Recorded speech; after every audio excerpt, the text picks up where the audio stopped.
जबरीने mobile लुटणारी टोळी गजाआड उमरगा येथे रात्री रस्त्यावर अडवून मारहाण करून जबरदस्तीने मोबाईल घेऊन गेल्याच्या 2 घटनेतील आरोपींना उमरगा पोलिसांकडून अटक करण्यात आली असून त्यांच्याकडून मुद्देमालसह 44,000 रुपये किमतीचा मुद्देमाल हस्तगत करण्यात आला। आरोपितांना प्रथमवर्ग न्यायालय उमरगा यांनी दि. 13 पर्यंत पोलीस कस्टडी रिमांड दिली। 2024 रोजी मोहम्मद अब्दुल सत्तार वय 30 वर्ष हे खाजगी नोकरी करतात, राजस्थानातले आहेत आणि ते जेवायला गुंजटी रोडला गेले होते। तर तिकडे 9:30च्या सुमारास ते गेले होते।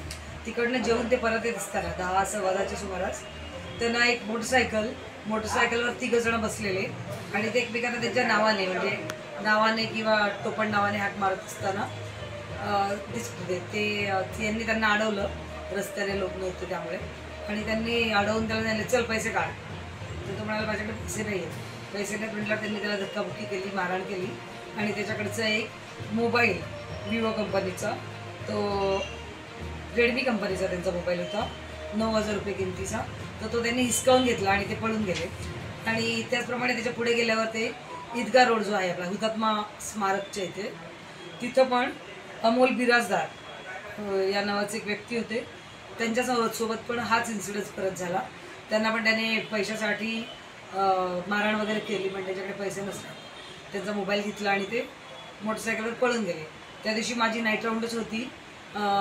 मी, माझं रात्री रस्त्याचं पथक, आमच्या DBचे यासीन आणि यासीन सय्यद, भोरे मेजर, अतुल जाधव वगैरे आम्ही असे सगळे होतो आणि आम्ही रात्रीच ते कुठल्या दिशेने गेले याच्याबाबत माहिती मिळाल्यावर आम्ही त्यांना पाठलाग करून पकडलं आणि मुद्देमालासह त्यांची जी गुन्ह्यात वापरलेली गाडी आहे ती गाडी आणि मोबाईल आम्ही जप्त केला आहे। मोबाईल काही त्यांनी अजूनपर्यंत दिलेला नाही, तो कुठेतरी टाकलेला असेल किंवा कोणाला तरी पास केलेला असेल, त्याच्याबाबत आमचा तपास सुरू आहे।